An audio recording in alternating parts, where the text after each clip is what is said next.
What's up, guys? Welcome back to Kind of Funny Games Daily for Tuesday, July 9th, 2019. I'm Tim Gettys, joined by...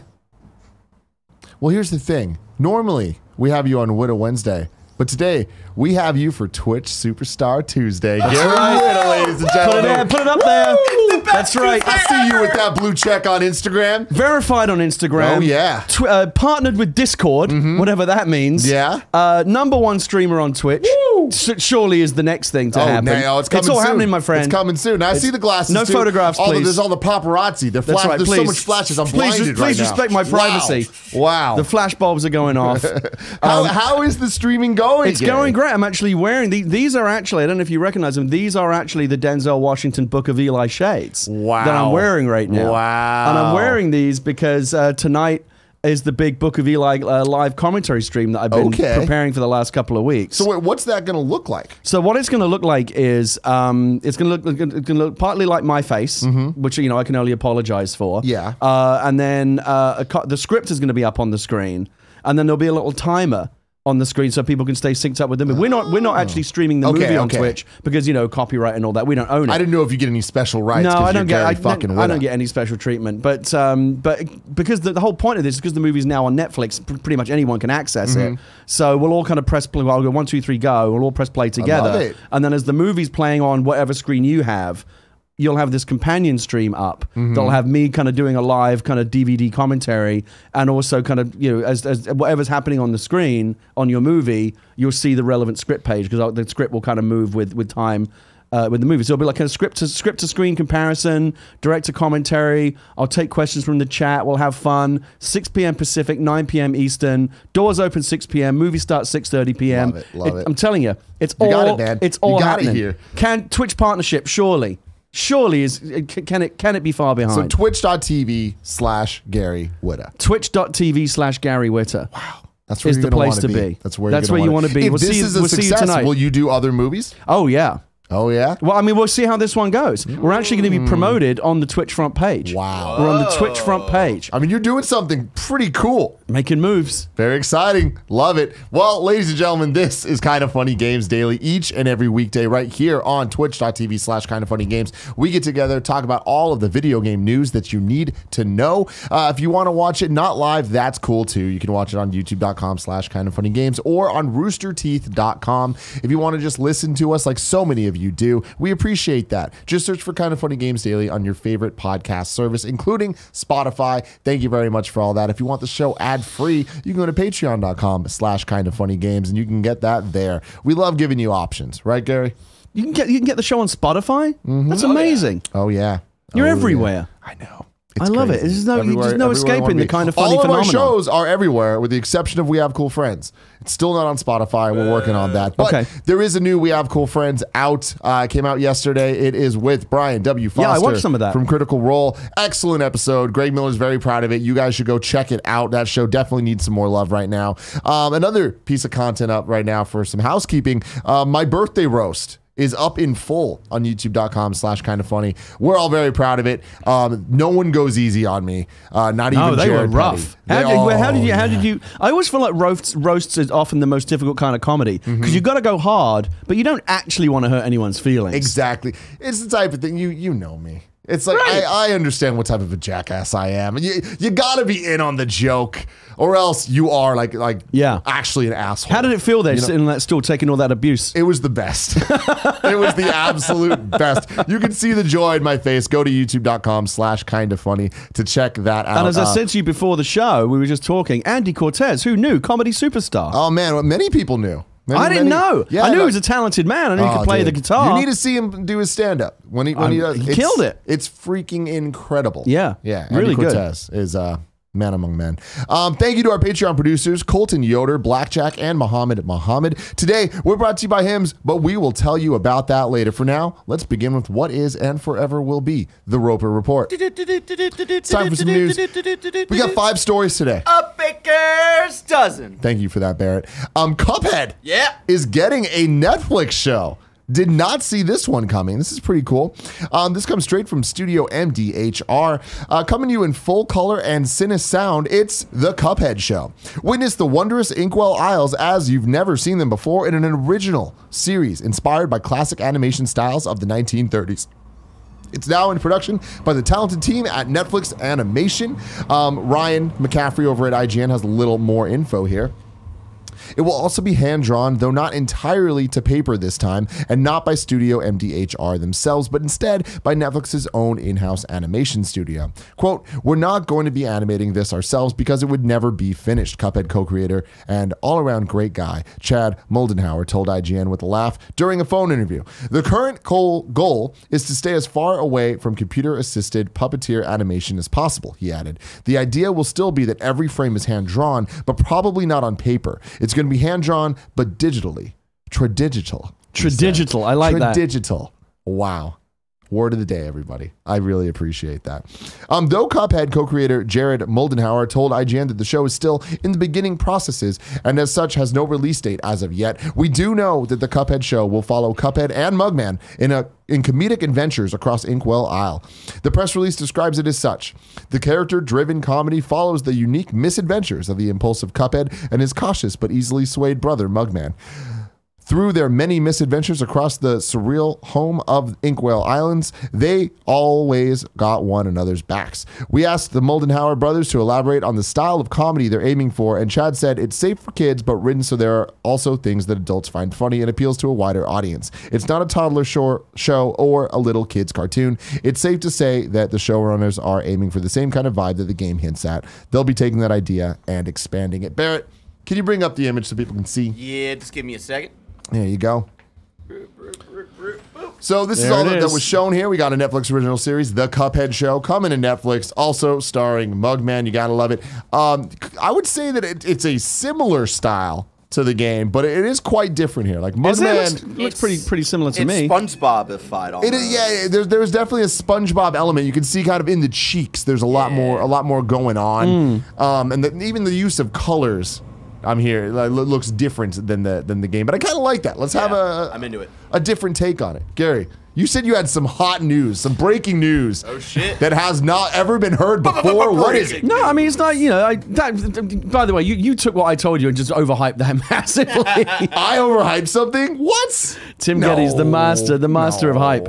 Also I have a friend who works in animation. Her name's Chris Nee, and she created the show Doc McStuffins on Disney and the Vampirina. She did a bunch of stuff at Disney and became a top kids animator. And now she has a big deal at Netflix. And when this was announced, she just happened to tweet out today. Follow her on Twitter, Chris.Nee. She's cool. That her office is actually right down the hall from the guys that are animating the show. So she goes past there and sees glimpses of what they've got up on the walls. She said it looks amazing. Yeah. So that's all I've got is that someone I know has seen some shit on some walls and said it looked pretty good. And there's your breaking news. There's your boom hype. Someone I know saw some shit on a wall and said it looked pretty good. Oh, Gary, fucking Wood, I love you so much. Does this excite you at all, though? A little bit. I've got to be completely honest with you. That style, I totally. There are certain pieces, there are certain films and certain games and things like that I admire more than I enjoy, and I admire Cuphead more than I enjoyed it. It's not really my kind of game. I really admired how they captured that kind of feel, that feel of kind of that lost era of animation of the 1930s. It's that style of animation is not particularly my cup of tea. But I think that as an exercise in recreating that style of animation, they did it flawlessly. I mean, it really does look like they found some old cartoon from the 1930s and just colorized it, right? It looks absolutely authentic to the period, and that's amazing. My guess is why you're seeing the slight change in just that piece of promo, they SpongeBobbed it a little bit, is I feel like they probably made the decision that creatively, artistically, they wanted to just take the edge off the look. Because I feel like that style of animation, like my kid wouldn't like that. The Cuphead, she's 7 years old. The Cuphead animation, I think she would probably find too scary or too weird. This is the way the characters will kind of weirdly vibrate and stuff like that. That was how it was done back in the day. But I think to kids today, that for certain aspects of the audience, that could be off-putting. So I think what you'll see with Netflix is it'll be recognizably Cuphead, but they'll have taken just a little bit of the edge off it. That's my guess. Yeah, I am really excited about this Cuphead. as you guys all know. Definitely my type of game. Absolutely loved it. Growing up, I loved this animation style. You did? Yeah, I did. And my brother in particular really loved it. Like, he loves the weird, spooky, like the skeletons dancing and all that shit. And when we first saw this game years ago at GDC, I was just like, and everyone that saw it was just like, how is this a game? Like, how is this real? And the fact is, we've now played it, and it's consistent throughout the whole thing. I love the idea that Cuphead could become bigger than just this fairly small indie title, you know, that can now like get out to the masses. Well, and it's a big step. This is a huge step, and I feel like this could get more money, which allows bigger budget, which allows more games. Like, all of this is good news for Cuphead fans. Yeah, plenty of people who have never heard of Cuphead will watch the show, discover the game, maybe go play the game. Yeah, so that's all really cool. I think that the Cuphead world could suit itself well to this type of animated show. Oh, yeah, absolutely. And like, we know so little about the bosses and the characters, but like, even with the weird little cutscenes that they had, like, they really did a good job of like making you really hate Mr. Dice, like the Dice Man, and like all that stuff. Like, they did a great job with all that stuff. His song Is there a Cuphead 2 in the works? There's DLC. Okay. Yeah, there's the Delicious Last Course, I think it was called. I'll look that up. It's coming out. They just last week said that it's going to be 2020. Yeah, the Delicious Last Course. So it's very, very exciting for me. And it's on, correct me if I'm wrong, debuted on Xbox. Yep. Now it's on Switch. PlayStation still waiting? No PlayStation. There's not going to be a PlayStation version? I doubt it because of weird licensing stuff. Because at the end of the day, it is a Microsoft. Right. Funded. Yeah. That makes sense. Yeah, but I think this is really cool, and I didn't expect this at all. But congrats to the guys, man. Studio MDHR. Like, when you do really good work and work really hard, like, good things Can you happen. imagine like being in the office the day they get that call, hey, Netflix wants to make an animated Make a cartoon out of your characters? Huge. Like, dude, next step, Smash Brothers. And Netflix Animation is doing great work. One of our family's favorite shows on Netflix is a show called Hilda, which is an animated show that they make, comes out of that same division. Brilliant. Go check out Hilda. And that'll make you excited about Cuphead because it's the same studio. Hell yeah, man. There you go. Getting that inside knowledge from straight from the my inside walls. knowledge was reading a tweet that was publicly available to everyone. I love it, man. All right, next news story. Sean Murray says that Anthem and Fallout 76 devs should stay quiet. This comes from Alex Avard at gamesindustry.biz. Speaking on No Man's Sky during his keynote panel at this year's Develop conference in Brighton, you got it. UK. Murray explained how Hello Games turned things around for its seemingly sinking ship, mainly by focusing on post-launch development rather than getting itself into any deeper hot water with more false promises. Quote, "We went about 2 years without talking to press at all," says Murray, "and we went about 3 months without saying anything to the community either. That was really hard. I sat down so many times and wrote the perfect blog post that was going to explain everything about the game's development and the roadmap going ahead, but I could see that it didn't hold credibility with regards to where we were at. There have been a number of games that have since come out that had a polarizing launch, and that explosive mix of loads of people playing it, but also promises. And I can see EA, Microsoft, or Bethesda try to placate players by just talking to them, but for right or wrong, it just doesn't really work. You see this all the time when a big publisher will talk to the community and try to solve the problem and then get embroiled, taking up more and more of its headspace. Interestingly, Anthem's community has been getting increasingly aggravated with BioWare's lack of communication on the game's future, but Murray's world-weary comments perhaps suggest this is for the best, allowing the studio to get on with the hard work of making the game it was meant to be without getting distracted with maintaining face. Quote, "Talking about features when a game's already out isn't that credible or interesting." He later tells Games Radar in a follow-up interview, "Your actions are so much more important than what you say." What do you think, Gary? I think this is an interesting story. I think No Man's Sky has been a really interesting story. One of the more interesting turnarounds in video game history. I'm sure you remember in the build-up to No Man's Sky, the problem was, if anything, they were over-communicating, over-promising, a trillion, quadrillion planets, and you'll be able to go, any time that I've been hearing that for years, Peter Molyneux, we can go back to Peter Molyneux and go back to the 8-bit days of people saying, this game is going to change your life and cure cancer, and you'll be able to play it forever. And those games rarely deliver on that promise. Yeah. If you over-promise, you've got to over-deliver, and it's rare for developers to do both. So No Man's Sky, if No Man's Sky had come out with less hype, I think it would have been better accepted when it first came out. It was because they overpromised so massively. They had too many E3s. I think really, I think they had too many E3s and too much like priority placement at PlayStation shows. Right. You know, it's like that. Right. That's really kind of saying something and putting the game on a pedestal. And then they got themselves into all these problems where the thing always happens where, you know, it shows up on the internet where someone puts up the screen that was shown, that was promised, and then what it actually looked like. You know, I remember there was a famous video of this, of like all this amazing No Man's Sky stuff, and it cut to what the game actually looked like at launch, and the theme tune for it that someone had put on it, and it was very funny. Do you remember this, Barrett? It was the theme music from Jurassic Park, but played on a sad little kid's trumpet. Yeah. And it was like, it was great comedy. Yeah, Kudos yeah, to yeah. whoever put that together. But then what's interesting about it is the first part of it was overpromise, underdeliver, right? And then they went into phase 2, which is underpromise, over-deliver. The pendulum swung the entire other way, and that worked out much better. No Man's Sky, the new version, years later, though. Yeah, Two that's years true. But later. eventually, I still admire what they did. They brought it back. They saved it. They refused to quit. They didn't let all the negative reaction get to them. They said, let's go dark, shut down, and let's do what we should have done in the first place, which is just focus on getting this right. Let's get it right. And it took them 2 tries, but they got it right. And, you know, the Redditors put that nice little thank you outside their, did you see that? Yeah. They paid to put up a billboard outside their offices, and they won the community back. So good for them. My question to you, Tim, is, do you think they're right? What do you like? As if you were a frustrated Anthem gamer right now, or a Fallout 76 game, would you rather see more communication or less? I really do think it's a case-by-case contextual thing. I think that, like what I was saying, like Hello Games had such an interesting place where they were funded by PlayStation for so long. Like they were being pushed by PlayStation, and that meant that they needed to hit certain deadlines, and they totally fucked that up. Right. So then kind of just going silent after that looked like defeat. Yeah. You know, for them to come back later, that's a great story, and that's awesome, and like good for them, you know, because at the end of the day, like the famous Miyamoto quote, right? Like a bad game is bad forever, but a late game is only late for as long as it's late. Exactly. It's like, so this. But the thing is, people don't think that's true anymore, because now you can patch a bad game. So people don't think here that. We are. Yeah, and like this is a perfect example of just like where we're at in 2019 of video games can change and adapt. And at some point, like No Man's Sky Beyond came out, and like there was a community of people that really rallied behind it, and countless articles of people being like, whoa, this game really turned around. Right. But like that doesn't change the fact that there were even more articles in 2015 or 16 or whenever that was that were just ripping it apart. You know, like that happened, and that affects all of these developers and all their lives and everything, and all the gamers that were disappointed with what they were not getting, what they were promised. Right.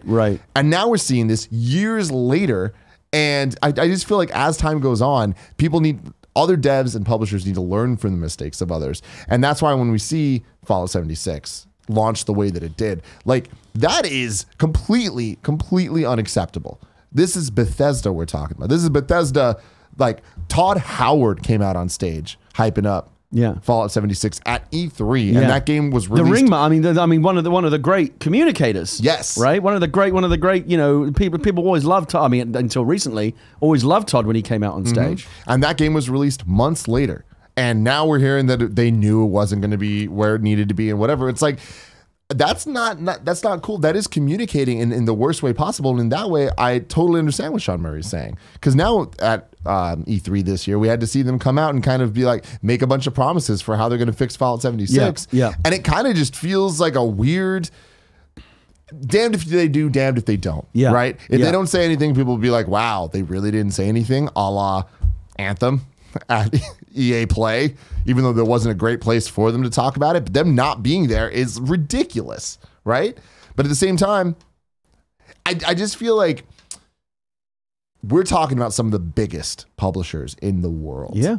And EA, BioWare. when you're looking at EA, when you're looking at Anthem and how their launch went and how their post-launch content is still a disaster and still not hitting the mark, and then they're just kind of totally radio silent. It's like, that's not good. I feel like there is somewhere in between where it's like, you need to communicate, you need to say where you're at, you need to apologize, you know, but you also don't need to like give people every single step along the way, or else people kind of just I think you're focusing too much on the communication versus the game. listen, I do think you have to put some weight behind what Sean says, because he's lived this advice, right? He's done it. He again, one of the great turnarounds. The game was savaged on release. They went dark and they saved it. There was a big redemption narrative in No Man's Sky. It worked for Sean. He said, go quiet, go dark, and come back and surprise everyone. I don't know, given that because it's EA, because it's BioWare, because it's Anthem, and there's so much press scrutiny, I don't know if they have the luxury of going dark. I feel like they worry that if they were to just completely go dark and people had no expectation of what was coming, they would just give up on the game and go somewhere else, and they could lose the few players they still have left. So I do think you have to communicate. And the last I heard out of Anthem was didn't they say they were going to be taking a course similar to what Sean is now advising, which is we're going to be communicating less, we're going to be promising less. Let's just deliver the stuff. Like you'll know about a new feature in the game when it's actually shipped and ready to go. But we're not going to keep writing checks that we can't cash, because that's been the problem all along. Yeah. Things like this just get very complicated because I feel there's the community of people that potentially would have played the game when it first came out, right? The people that were interested in the game. Then it comes out and it's flawed, and you lose a giant chunk that were interested and they're like, hey, we're not getting what we're promised. We're just fucking out. Then you get the percentage of people that happened to and are angry about it. Then you get the percentage left that's like, hey, you know what? We're just going to stick through this. We see what's here, we see the flaws, but we still enjoy it. We're hoping for it to get better. And you kind of get stuck in this place where I think all three of those groups kind of want to hear different things. Some people are like, just put your head down and work on the game, fix it. Other people are like, we want to hear what the problem is.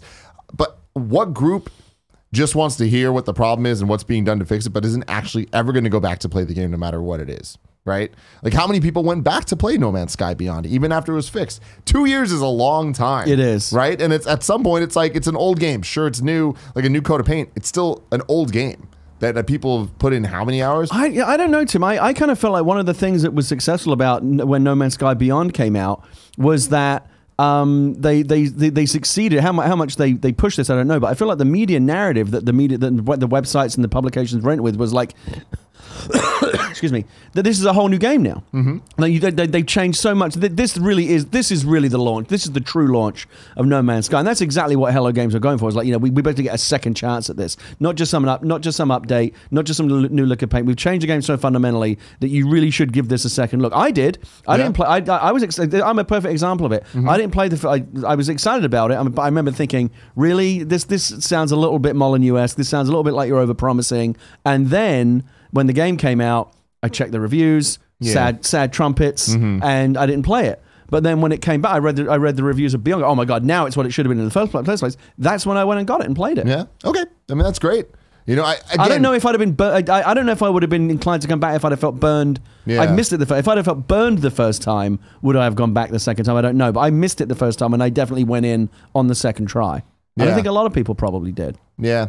I mean, it's just interesting because at what point was that done just to, please people so that when they make their next game, it's not a disaster going into it? Right. And at what point should it have just been like, hey, cut your losses and just work on the next game?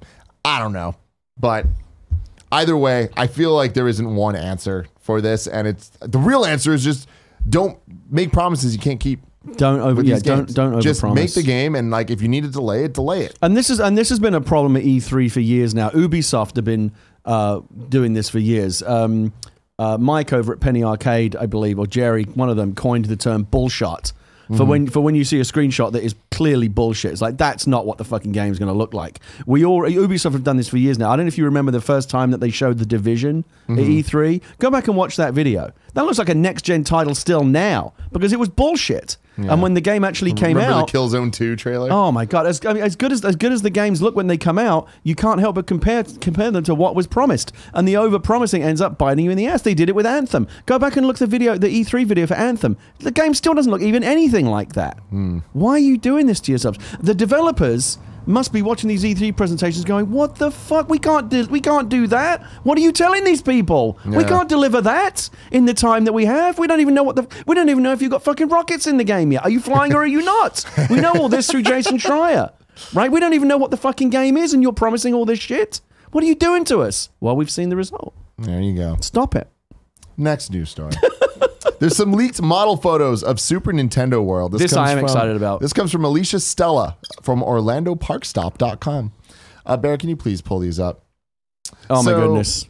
So here we go. I had a dream last night that looked exactly like that. Yeah? Yeah, every night. Oh man. I can't wait to go to this with you Barry, are you excited about this? Hell fucking yeah. Fuck yeah, let's all go. So kind of funny Japan trip. Yeah. Surely, I'm all about that. premium content. All about that. Premium now, content. Here's some context for this. This is the Super Nintendo world that's going to be part of the Universal Studios theme parks. They're expanding out. It's going to be at Universal Studios Japan in 2020 to coincide with the Olympics in Japan. It will be at Universal Studios Hollywood in 2021 or 2022. Okay. Universal Studios Singapore by 2025, and Universal Orlando Resort around 2023 is what they're saying. All of them are going to get different variations of it. It sounds like the Singapore and Orlando are going to be the most complete. Yeah. Getting the most. Yeah. Of it. So should we just wait until Orlando gets done? Because the Orlando version is usually the better version. If the Orlando one's only like a year behind, I mean, I feel like it would obviously be easier to wait another year and go to Orlando, but it would be more epic to go to Japan. It's true. It's true. That is true. I'm down to do all of them. I'm just saying, like with Orlando stuff, it's like you usually get the more complete one in Florida. Because like I went to Harry Potter Land here in California, and I was like, oh, that was fun and cute. Took us like 30 minutes to do everything, and then I was talking to my grandparents, and they were like, "No, dude, the one in Florida is like where it's at." I mean, there's just Well, more. that was, I there's mean, just more with Harry space. Potter, that was the first one, right? They opened the Orlando one first. and then they opened the one in California. And you have to remember, they just have expanded more on the one in space there. Like Disney Orlando. World is way bigger than Disneyland. It's so great. Yeah. So love it. I'm going to read a little bit of the story here. This morning, new photos were found that appear to show a model of one of the Super Nintendo World lands designed for Universal theme parks. The images, which were shared on social media by the unofficial Universal Orlando podcast, show the main courtyard areas for the Mushroom Kingdom as well as Donkey Kong Country. Oh my God. I didn't see this one. Given shit! Given the fact that Donkey Kong can be seen in this model, it's most certainly a model designed for the now canceled plans for the land in the Kids Zone area of Universal Studios Florida. Those plans were supposedly moved to Universal Orlando's new theme park, being built a few miles south of the current property, tentatively named Fantastic Worlds. Given what I have reported on in the past for Super Nintendo World and what other rumors have been floating around, there's absolutely no doubt that these images show an official model of the land. In fact, if you take away the Donkey Kong section, this model is nearly identical to what they're currently building in Universal Studios Japan. The model also lines up with officially released concept art for Japan and now Singapore as well. The promotional images and video feature many of the same landmarks and structures seen in the model. The model, of course, features many more fine details. For the main attraction, which has guests entering through a Bowser's Castle, the sign merely says Mario Kart, which may very well be the official name for the technologically advanced dark ride attraction, or the sign may not say the entire name. We can also see the name of the land's main quick service location, Toadstool Cafe, located on the lower left. This restaurant looks like Toadstool's house. There you go. So just from this, like looking at the picture here, you can see little Toad house there. That's where you get your food. Great, cool, awesome. Then you get Bowser's Castle, and in there is a dark ride of Mario Kart, and oh my God. Yes. I'm so down for that. Yeah. Yeah. Right? That sounds awesome. From what everyone's talking about, it's kind of like an advanced version of like the Midway Mania Toy Story ride at Disneyland, where you kind of are interacting. It's going to be like all neon, I mean, like, kind of like luminous shit, and you know, like black lights and all that kind of scary exactly. shit. So you're going through, but you're actually like in a cart, and there's like you're playing Mario Kart with people around you. Oh my God. Which sounds amazing. The family Omnimover ride appears to be named Yoshi's Adventure, which is a fitting name for a ride where you get to ride on the back of a Yoshi. A line of colorful Yoshis can even be seen in the main photo. This is the ride path for the Omnimover. So you can see there. Go to the next picture. This is the main one. Okay, yeah. Are you talking about DK or No. Go to the one more over to the left. Yeah. Yeah, the you big can one. see the Yoshis there. Yeah. They're all doing their Yoshi thing, Yoshin around. Then in the third image of the model, we can see Donkey Kong Country. So before you go there, go down a little bit. You can see that warp pipe. This guy? Yeah. You go through the warp pipe, boom, you end up in Donkey Kong Country. Wow. Ladies and gentlemen, this is real life. I Holy can't believe shit, it. Guys. In the third image, we see all of Donkey Kong Country, which guests would access through a warp pipe located under the Yoshi ride. In the model, we can see Funky Kong's plane, which is used as an outdoor gift shop. We can see Donkey Kong's treehouse, which is the backdrop for a meet and greet stage. So, Barrett, one day you're going to get to meet and greet Donkey Kong. I need to talk to Blessing, and we need to figure out like how to get ourselves here and just have us Have us do a vlog of meeting Donkey Kong. You gotta love it. You gotta do it. You got it. It'll be the greatest content you guys have ever done. Yeah. There are interactive characters along the main path as well, like Rambi the Rhino, and of course, there's the main roller coaster attraction, the Donkey Kong coaster called Minecart Madness. Oh my god. Yes. It would be partially outside as well as feature inside scenes. We can see that the main entrance is a temple with the minecart jumping the track right at the top of the temple above an integrated waterfall feature. The land would clearly feature a tremendous amount of kinetic energy. This is crazy looking. But the real question is for this meet and greet area. Obviously, we're going to get Donkey Kong. We might get Diddy Kong. But are we going to get Lanky Kong? Who knows? I highly doubt Lanky Kong will be making any Fuck you, appearance Tim. here. Let me dream. Hey, you can cosplay. You just go in. Again, we're still not entirely certain which Super Nintendo World lands will be getting the Donkey Kong Minecart coaster. While it was originally slated for the Kid Zone area, which I'm pretty certain is where this model was constructed for, there's still no telling if it will make it to the new theme park in Orlando or not. As far as Japan and Hollywood, the two Nintendo lands actually under construction right now, and neither appear to be getting the Donkey Kong ride, at least not at this time. Japan appears to be getting everything else we see in the model, though. Hollywood appears to at least be getting Mario Kart and some of the Mushroom Kingdom Courtyard, but will likely not be receiving the Yoshi ride either.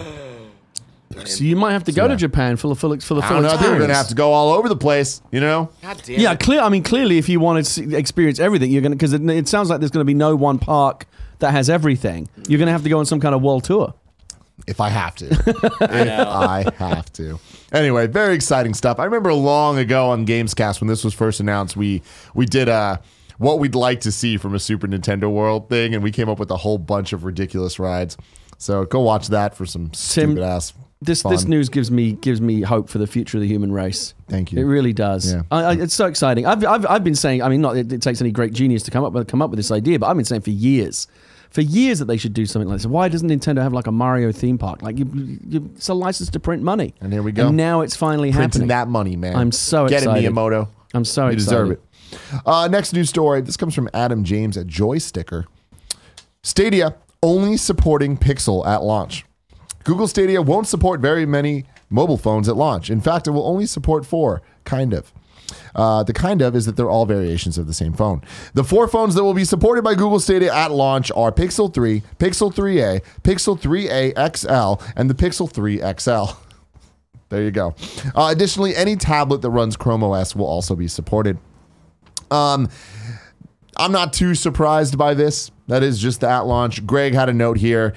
He says he asked about this at E3 and was told on the record that iOS devices won't be far behind. So I think it's just going to be the typical rollout plan. You know, normally when we see mobile games come out, sometimes with bigger release mobile games, I would say, sometimes they're on one side first, a couple months later. Usually, I mean, I'm not that surprised. Usually, anytime Google introduces a new service, Google and Android products and devices are supported first. Like, it just makes sense.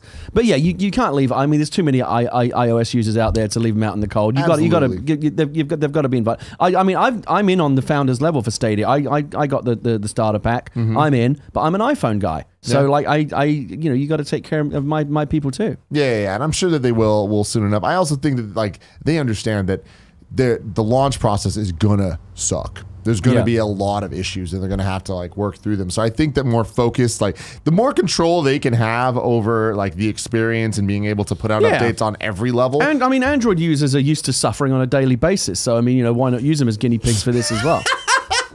Damn. I love that Andy and Kevin aren't here to talk shit. I can just hear Kevin go, what? Fucking Pixel Boys over here. How does it break down in the Kind of Funny office, iOS I think it's versus just Android? Andy and Kevin. Just Andy and Kevin are on Android? Peasants. Someone in the chat did ask at the beginning of the day, at the beginning of the show, like, oh, won't Kevin be mad that we're talking about like Cuphead screencast news? It's like, you know what? He's not here to fucking defend it, so. Yeah. Fuck on him. Kevin. I've been saying it since day one. A final news story of the day. Greg Miller put this one here with a note that says, this will be good for Gary. I noticed that. Yeah, this will be good for Gary. Starting with Hello Kitty. Oh, no, sorry. Let me read the headline first. Hello Kitty comes to Animal Crossing Pocket Camp. Does that get you going? Are you a weird Hello Kitty guy? Is there something I don't know? I at least was. I was a hardcore for about a year Pocket Camp was my obsession. I thought you were about to say like you're huge into Sanrio. No. I'm like, but Batsmaru you just might, gets you going. I mean, look, I know a lot of. I know a lot of. I can tell you more about the Wild Kratts and PJ Masks and Paw Patrol and Pokemon and My Little Pony than a 46-year-old man should ever know, because I have a 7-year-old daughter. That's what happens. And she knows this shit, and I inherit it all through osmosis. I've been accused of being a brony because I know all about the ponies. When you've got kids, trust me, you can't avoid it. You know about, but there's no way to avoid this shit. But strangely, Hello Who's Kitty your is favorite pony? Rarity. Yeah. Because she's fancy. Starting with Hello Kitty and Cinema Roll on July 11th, in-game items featuring popular Sanrio characters are coming to Nintendo's Animal Crossing Pocket Camp mobile game for a limited time. The free Animal Crossing Pocket Camp Sanrio Characters Collection event gives players the opportunity to obtain adorable in-game items like sofas, beds, hats, and dresses featuring various Sanrio characters. The free Animal Crossing Pocket Camp Sanrio Characters Collection event, Jesus, guys. Jesus. That's what The you're most going to name it. step aside Endgame. Yeah. The most ambitious crossover event of all time. Sanrio and Animal Crossing. It also makes a lot of sense. It does. Oh, yeah. Like, good for them. It gives players the opportunity to do things that I already said. The Animal Crossing Pocket Camp Sanrio Characters Collection event will also see Sanrio characters featured in weeks of in-game rewards and events. A Hello Kitty bow special in-game gift will be given to all Animal Crossing Pocket Camp players from July 11th to July 22nd. Jesus Christ. These words. This is like when Greg has to read Pokemon things. You know what I mean? Yeah. I'm sure someone understands what a gyrodyte scavenger hunt is. Do you want me to read the last part? I'll do it for you. Please do. Okay, I'll take it off your hands. Please do. Because I actually like this. This actually might be. I don't give a shit about Hello Kitty, but I'm reading this. I'm like, maybe I should get back into Pocket Camp. Fortune cookies in the Sanrio Characters Craft Collection will come packed with cute rewards. How can you say no to that shit? How can you say no, man? Players can participate in Sanrio Characters Goals #1 for exciting rewards such as animal maps and fortune cookies. Items that feature Sanrio characters will be rolled out gradually, with Items Collection 1 launching on July 11th, featuring Hello Kitty and Cinema Roll. In late July, Collection 2 will feature Pom Pom Purin and My Melody. And in early August, Collection 3 will feature Little Twin Stars and Keroppi. Keroppi, baby. I remember Keroppi. Keroppi. He's the homie for sure. The Batsmaru was always my dude. I know nothing of anything. You don't? You Yeah, don't know anything? they completely passed me by. No. Well, now you can learn, Barrett. Get your Animal Crossing Pocket Camp ready and get ready to Sanrio. Yes. You can't keep me away, Tim. Are you ready for the free Animal Crossing Pocket Camp Sanrio Characters Collection? I want to bust open some of those fortune cookies. Hell yeah, dude. I love fortune cookies. They're so good. You know what? I got bored of fortune. Remember when fortune cookies used to actually tell your fortune? Yeah. They don't anymore. They just say things like, "You are very handsome," or like, "Be nice to "Thank people." you. Yeah, Cool. Yeah, they don't really tell you your fortune anymore. You know something that I'll never think is not funny? What's that? Like mean fortune cookies. Like when people like prank fortune cookies. Oh yeah, and they have like horrible things in them. Yeah, Like, because I remember in Chinatown in San Francisco, there's a place you can go and you can just get custom things made. Right. And it's just so funny. Like, I just love it so much. All right. So the Pocket Camp's exciting, but it's very far away, Tim. It is very far away. Gary, if I want to know what was coming to Mom and Grab Shops today, where would I look? That would be the official list of upcoming software across each and every platform, as listed by the Kind of Funny Games Daily show hosts each and every weekday. Fuck you, Tim. Thank you very, very, very much for that. I was gonna try to do something about fortunes being far away, but I got all caught up with it. Like I didn't know where I was going. You know what I mean? appreciate it though. But we got there. We got see there. where you're Whichever going. way you get there, the ends justify the means. Out today, Dr. Mario World has been released a day early and is now available on iOS and Android. Early word on the street is that people aren't liking it too much. See, when I first saw this on the list this morning, Tim, I said, "Oh shit, I've got to go get it." But then you said, "Hold your horses. I saw it might not be good." I saw a Verge article that was saying that it's more Candy Crush than original Dr. Mario. I mean, I like a good match 3 game. Is that what it is? I think they're talking more in terms of microtransactions, monetization, and bullshit ass time limits and all that stuff. See, I thought Nintendo would. I always thought Nintendo were better than that. I mean, I'm gonna check it out because I want to see for myself what if it's predatory or if it's kind of give me your money. Because Yeah. I mean, I always liked the way that they did it with Mario Run. You get a free demo. You pay $10 to unlock the whole game, and that's the last time that Nintendo will ever ask you for money. I think that's. I mean, you can definitely buy little extra bonuses.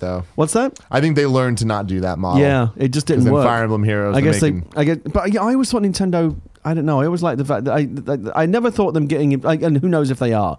If they haven't got involved in any of that, give me your money kind of bullshit, I will be disappointed. I'm gonna download it today and check it out. You know, they've only released Super Mario Brothers once, right? Right. Super Mario Brothers 3 once. Right. When they put out a new Pokemon game, there's only one version. Yeah. You know, they're not money hungry. They don't find ways to double, triple, quadruple sales. Bear with me. The complete collection coming to PS4, Xbox One, Switch, and PC. They are billions. Coming to PS4. Oh, here we go. Umahara Kawasi. Fresh on Switch. Senran Kangua Peach Ball. Peach Ball. The fuck? On Switch. Kaika, a puzzle adventure on PC. Sinners on PC. Adventures of Isabel Fine, Murder on Rails. Coming to PC. I might have to check that out. That looks good. Master of the Forbidden Sea on PC. Old War 2 on PC. Hyperlight Ultimate on Switch.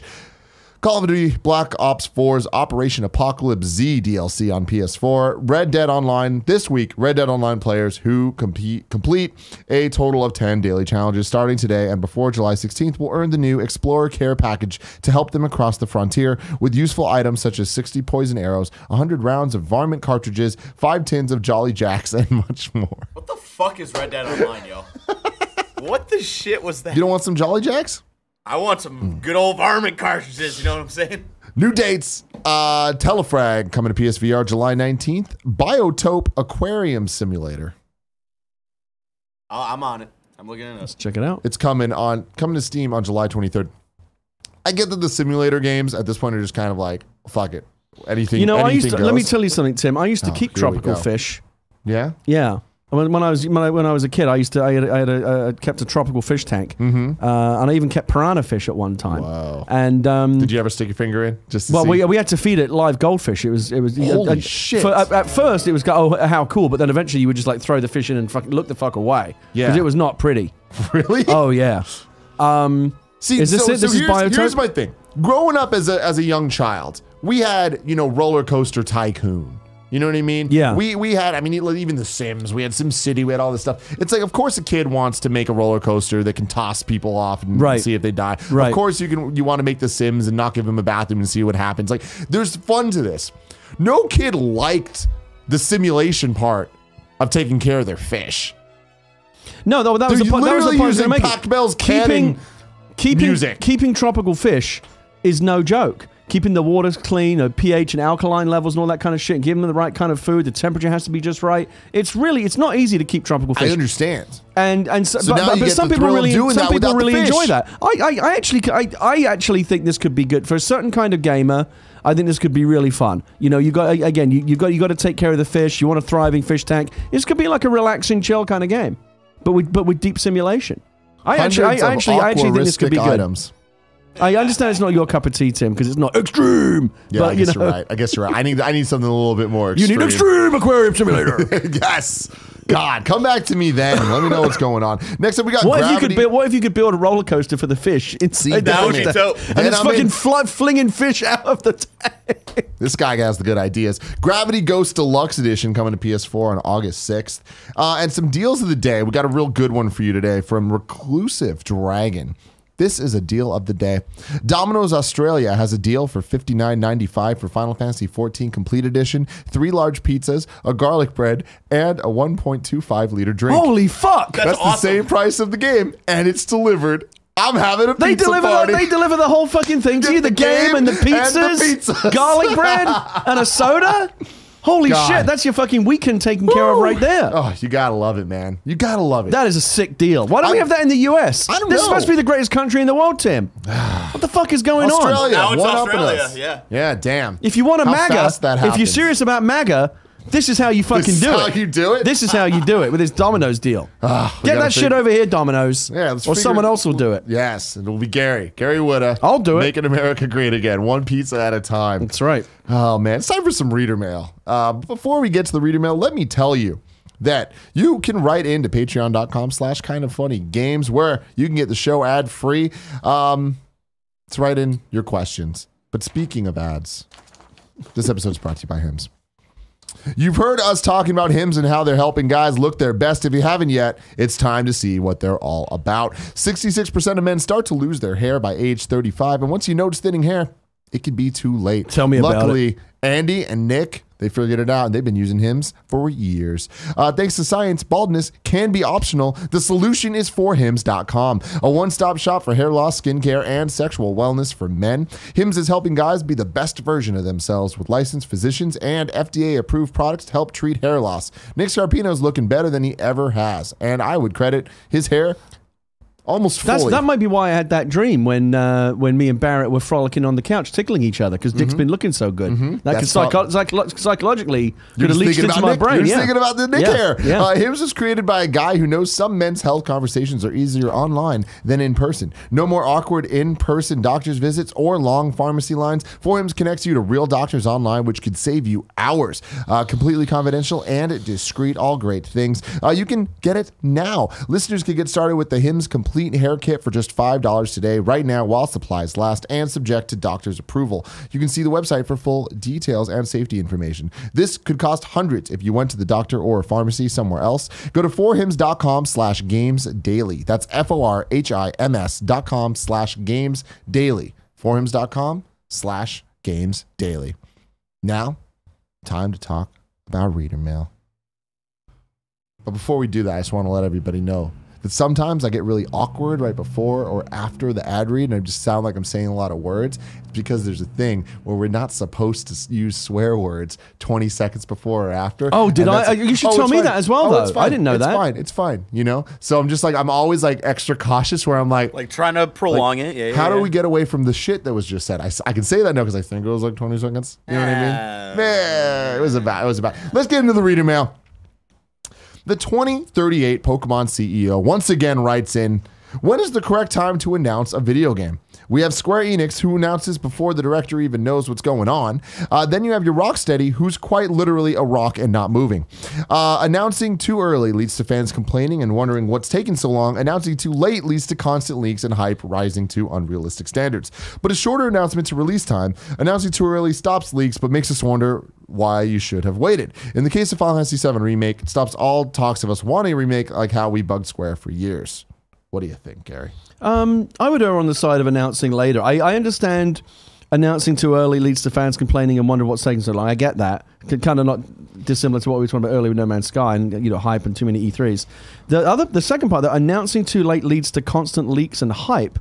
I can understand that, again, the longer you're trying to keep something secret, the harder it can be. I guess I see both sides of it. If I had to err on one side or the other, I'd go later than earlier. Yeah, because it is very rare that we get a game announcement where, let's say, it gets announced at E3 and then it comes out months after that where we didn't know about it already. Right. Like we famously talk about Fallout 4 being this like, that's how you release a game. Announced at E3, put it out in November. But it's like, we all knew about Fallout 4. We all knew it was going to be announced at E3. Like, that wasn't a surprise, like the game was still happening. And that game leaked more than I think any game has ever leaked besides maybe the Assassin's Creed games of all time, right? I personally think that every developer has their library of content, right? And I think that you kind of need to have different levels. There needs to be the games that are the imminent. We make the announcement, it's coming soon. But I also like everyone kind of having the big tentpole games that are like, we're building to it. The Death Strandings, Final Fantasy VII Remix, Metroid Prime. It's like, I like the idea that, we know what we're getting kind of month to month over the next year, but I like looking forward to these bigger releases. To kind of like have something exciting to look forward to at the next convention that like we'll have that question of like, oh, are we going to see more of it? Are we not? I think that it's fun, and not all games need to be this. Here's announced, now it's out, because I feel like that at some point turns into this culture that we're seeing now with music kind of feeling disposable. It's like when back in the day, albums mattered. Now it's just single, and it's been that way for so long. Musicians put out a new EP. And people stop listening to it a month later asking for the next thing. Don't you like it though when they do those surprise drops, like Beyonce Absolutely. drops Lemonade with no warning? Or remember, it was a great. big deal after. I mean, the movie ended up being disappointing, but after the Super Bowl, they did that Super Bowl ad Netflix for that Cloverfield movie, and it's going to get available right after the Super Bowl. That was awesome. Yeah. Made you want to check it out right away. And that's my thing is I like the breadth of it. I like getting that, but then also getting the things where it's like, oh, this is gonna happen eventually. But I don't know. It's just hard. I just don't want to see video games get to a point where it just feels disposable, where it's always on to the next thing immediately. Right. Like, I like the idea that we're waiting for something so that when we get it, and if it's good at the end of the day, like Death Stranding is going to be a perfect example of there's so much hype and there's been so much time that it's either going to be fucking great or it's going to be seen as a massive disappointment. Like, I don't think there's room for in between with that, right? But that's what you get going into there when you announce games that way. I would like to see a little bit more, a little few more, like taking the idea from music and from movies, the surprise album drop. You know, like let's say, like completely theoretically, let's say that Cuphead 2 was announced. There was a big news today on it. Not only are we announcing Cuphead 2, it's out today. And I mean, what the shit? Yeah. Like, that would be great. I wouldn't want to see that all the time, but every now and again, I feel like that would just keep us on our toes, keep the industry a little bit more. You know, you never quite know what's around the corner. Yeah, I like that. I mean, I totally agree with that. I do. I mean, we've seen that before, and it's not so much been with like. I don't think we've seen too many examples of success of that financially for people. PT, the demo that came out from Konami, they did that, and that was awesome. Like, that was such a moment where they owned conversation for a month because of that drop. But then you see a lot of games like I think we don't see too many like, and this game's out today announcements anymore at these E3s and Gamescoms and things like that, because it gets caught up in the shuffle. You know, games take way longer to make than music does or movies do, things like that. So you can't just put it out without the marketing and hype going into it. I hear you. Next question. This comes from Fendy. Fendy says, "What's up, Tim and Gary? Since yesterday was hashtag National Video Game Day, I'd like to know what are the 3 games each that influenced you guys the most and made you want to work in the video game sphere. Thanks for everything you guys do, and have a great day." What are your 3? Games that influenced... I don't know that there was necessarily a game that influenced me to want to work in video games directly. Like, it's more of like, I just love video games, and it's like, well, I guess I want to do this. Games that influenced me in my life the most, the first one to come to mind would have to be Tony Hawk's Pro Skater. Because I feel like... Skate better. Skate better. But no, I feel like just... and we've talked before about the soundtracks and stuff like that. Yeah. That game introduced me to, like... A vibe that I really liked, like the urban aesthetic, the culture of like underground hip hop and things like that. Was that your scene when you were a kid? Were you into that definitely. shit? Oh yeah. I mean, could you not be into that shit if you like were growing up in the 90s? Like, that's just kind of like Tony Hawk landed in 900 and you're like, whoa, dude. Right. That's fucking cool. Were you watching a lot of MTV in the 90s? That shit. Oh yeah. What were you watching? Oh, everything, dude. Real World. You kidding me? All that stuff. You loved all that shit, yeah. Road Rules, yeah. Oh yeah, dude. I was all about that. Yeah. The Miz. Cribs? Oh yeah. Oh yeah. True Life. TRL in general. Yeah, I was all over that stuff. But anyway, Tony Hawk's Pro Skater, I give a shout out to that. I'd probably give a shout out to Smash Brothers Melee in particular, because it was such a Nintendo museum of history. So kind of coming in 2001, there was a lot of games I'd never heard of. Like back then, I didn't know Captain Falcon, what the fuck he was from, or Ness being from Earthbound, or definitely not Marth and Roy from Fire Emblem. Like, that game kind of influenced me to want to go back and play all these games from Nintendo's history that weren't Mario or Zelda or Metroid, you know? So you wanting to get involved in the games industry was more like of a cumulative thing? It wasn't about one or 2 games in particular? Yeah, like I don't think when I was really little, like a dumbass kid, like I was like, I want to make video games, but like that was just because I was in 3rd grade reading EGM, and like I was the same, and it felt like, oh, that sounds cooler than anything else. And like you see all the ads for like colleges, oh, you could be a game designer. I'm not gonna be a game designer. Fucking look at me. But at some point when I like had more realistic thoughts, I always wanted to do video. So it's like there are things that influenced me to want to do video, like Jackass comes to mind. It's not a video game, but then at some point it's like, what do I want to make videos about? Oh, I love video games. Cool. That works. And now look at you. And now look at me. I make videos about video games. Holy shit, I made Were your parents supportive of you being 100%. Into games and wanting to make a career out of video games? Time. I mean, it's funny to bring that up because like they were so supportive of my dumbass bullshit Like, I invented Let's Plays. I don't know if I told you this, Gary Winner, but back in the day, I used to play Tom and Jerry on the Super Nintendo. Okay. And I had the brilliant idea to play and put a VHS in the VCR and record it. Okay. So that I could watch my gameplay back. All right. Why would I want to do that? I don't fucking know. But Why I did does it. anybody do it today, you know? Man, we don't know. Exactly. But I did that shit. So yeah, stay tuned for some hot Tom and Jerry streams at some point. Holy shit! I never knew that you. I'm sitting here with the inventor of Let's Plays. It's fucking badass. Hey man, Gray needs to That's add that cool. to his repertoire of his introduction to Shout me. out Well, to that game, though. That game was fucking now that rad. you're over 30, you got to add something else to your bio. Inventor of Let's Plays. Damn. What games influenced you? I was thinking about it. So I grew up through a different kind of path that you guys did. I talked about this on the show before. Instead of like NES and Sega and stuff like that, we had the Commodore 64 on the Spectrum. And for me, I would say, I'm going to cheat a little bit, but I would say definitely the one that I always remember, and I've been waiting to play this on my stream. I want to introduce my followers to it because it's one of my all-time favorite games of all time. I'd be amazed if you've heard of it. It's a game called Paradroid. And it was came out on the Commodore 64 in 1985. And it was this brilliant... Are you going to try and pull it? Yeah. Okay. What's it called again? Paradroid. P-A-R-A, like paranoid, but with a droid. All right. It's not gonna. It doesn't look like. It's a Commodore 64 game from 1985, so it's not going to look like anything.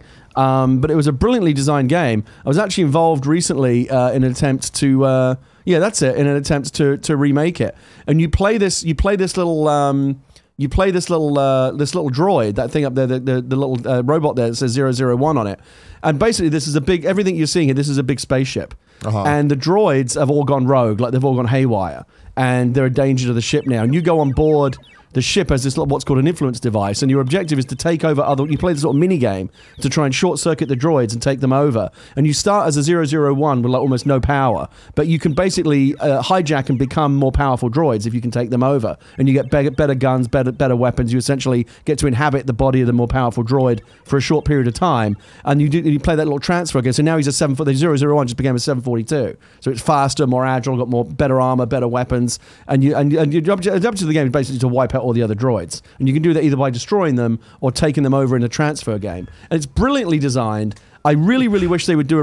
Like I said, we tried to remake it a year or two ago. It's really, really great. I'm going to be playing it on my stream soon. Yeah. That game, probably more than any other, got me into video games. That is incredible. I'll never understand when you look at some of these old games. Like, I even remember a lot of NES games being young, playing them and just being this like... would have worked great on NES. But like, how the fuck did we understand what to do? Right. You know what I mean? It's Well, like you had a little when you took the cassette tape out, you had a little instruction and booklet. It would kind of be like, okay, but like whatever you just explained, yeah, there's the droids and the this and the that. And then you look at that and you're just like, this is a bunch of colors that should not be next to each other and lines. You know? Like fucking, hey, can you Google Tom and Jerry on Super Nintendo? Let's show them a real game. Okay, this is your Paradroid. Okay. And then Tim, I was going to say, just in general, I would say all the old Infocom games. Oh my God. Really got me in. Infocom? You never played the Infocom adventure games? The text Barrett knows what I'm talking about. No, I just saw a screen of Tom and Jerry. And Oh, I got you saw a something else? terror Okay. Flashback. Yeah, get in there. Is this it, Tim? Hold on. This is it. Yep. This is definitely it, dude. Is this a game that you went to the store and you saw Tom and Jerry and you were like, I got to get this game? No, this was a game. So I've said this many times. Like, I'm lucky to grow up when I did. I was born in 1989. So by the time I was a video game God, playing... you were born the year after I started working professionally in video games. There you go. I was reviewing and professionally playing video games before you were born. I love you that. young whippersnapper. I love it's that. amazing. Now look at you. Now you've surpassed me. I'm 30 years now old. Now you're Tim Gettys. I'm Tim fucking Gettys, bitch. Tim fucking Gettys. So, but the thing that I'm lucky for is that like being born in 1989 meant that by the time I was like 5, it's mid 90s, which means that all the Mario Brothers games had already come out. Right. You know what I mean? We already gotten some. Link's Awakening was there for me. Super Mario World. So it's like we'd go to garage sales and just get like 30 games at a time. And it was just, I just got to play everything at once. So it's like, this was just one of the classics. So this is like you picked this up like as a cheap used cartridge? It was, yeah, like literally we would get like, Kevin's mom would take us to garage sales and we would just get cartridges by the, like, just cartload. Right. You would go like literally 30 games at a time. You would go for like $10. you would go like flea markets and things like that. Okay. And so this was definitely a come up. Is this game any good? You know what? No, it's not. But bring this up. There's a plot going on here. Where's Tom? He's trying to fuck you up. You know what I mean? Tom's always just getting in your way. But you're right now. So you were what? Go back a second. Like scroll back. Scroll back. So right now he's in a camera. Like he's in a film camera going. I don't remember why, but scroll forward a little bit more. Like over here. A little more. There we go. Yeah. Yeah. So now then you're in the theater. The first level, you're outside of the theater. You're kind of breaking in and you go in the camera. And then now you're just like, I loved this little like weird skateboard thing that physics don't make sense. But yeah. And then at some point you end up at a junkyard, whatever. I want to show you something that might interest you. Barrett, can you go to a channel on YouTube called GameSack? All right. Last one, though. Yeah, just the last one. I know we're asking you to pull a lot of stuff today, sorry. Go to GameSack and pull out their most recent video. It should be called Unreleased Games 3. And then one of the very first ones, yeah, right there. So this was an episode that they did recently. I like this channel GameSack. They kind of pick out like really obscure games. And just scrub forward a little bit. All right, hold on. I think it's the first, you went back. All right, scrub forward. Okay, right there. Oh, this shit. was an unreleased Tom and Jerry game for the Super Nintendo that they had they found an early build of. This never came out, but this was for the Super Nintendo. Yeah, this was for the Super Nintendo. Wow. Never Jesus. released. This is like a work in progress build God. that they got a ROM for. Whoa. That's actually just a cartoon. It's not that good. So yeah, I thought I happened to see that the other day. Today. Yeah, You know, Some history there. some Yeah. history, including who invented Let's Plays. Now it's time for You're Wrong. Actually, no. First, it's time for Squad Up. Steven Kuerble. His PSN name is Steven651. Steven 651. He says, my 23rd birthday was the other day, and it kind of helped me realize that I don't have too many friends, and none that play games. So I figured I'd try to fix that. I've been a kind of funny best friend for years now, but haven't really interacted with the community outside of the New York meetup. So I think it's time to change that. I'm from the New York area, play a little of everything, and I'm down to chat with anyone, so hit me up. Hit up Steven651. I'm going to do it right now. Hell yeah. Literally right now on the PlayStation app. Steven. Oh, it's going to make me sign in. Fuck you, I'm going to do it later. But I'm bullshit. Why do they make things so difficult? I don't want to know, sign in man. right It's now. some bullshit. Should already be signed in. Now it's time for You're Wrong. Let's see what we got wrong. Seeing that it's me and you, Gary, I don't think we got anything No, we don't wrong. get anything wrong. But Game Jumper X says, No Man's Sky took about 1 year to start giving amazing updates, not 2 years. The first big update was called Next. The new update coming this summer is called Beyond. Okay, so Beyond's not out yet. No, that's right, yeah. I love No Man's Sky at launch because I listened to Greg and Kevin to know what to actually expect, and I have been back for the big updates. Looking forward to Beyond. Technically, it was you that got that wrong, not me.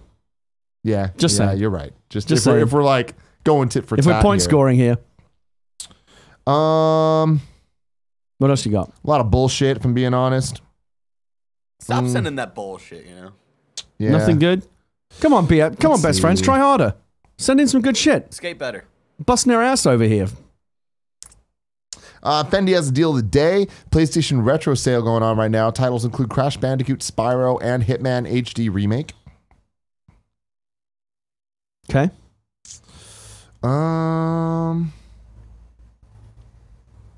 And that's it. There you go. And That's a show. there it is. That is a show. It's a full lid. A damn good show, if I It was a good one. do say so myself. Yeah. Who is going to be hosting the rest of the week? Let's see. Next up, tomorrow, we have Greg and Andrea Rene. That's going to be a fun one. And then Thursday, we have Greg and Andrea Rene, a double feature of Wow. them. And then Friday, we have me and Greg. So that'll be fun.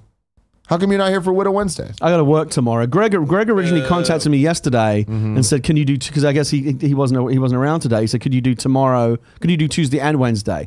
And I said, "Sure." Let's try to accommodate Greg. And then he starts shooting his mouth off on Twitter about how he owns me because I accommodate him when he comes crawling to me for favors. Yeah. But then it turned out that I have to work on Wednesday. But so that was good. I'm doing today, so I don't have. Sometimes when I work on Wednesday, I have to, or if I'm out of town, I skip a week. But instead, you just get me a day early this week. I'm doing today instead The of Twitch tomorrow. Superstar Tuesday fits you, Gary. Twitcher Tuesday. Maybe that's what we'll call it now. Twitcher man. Tuesday. Gotta love it.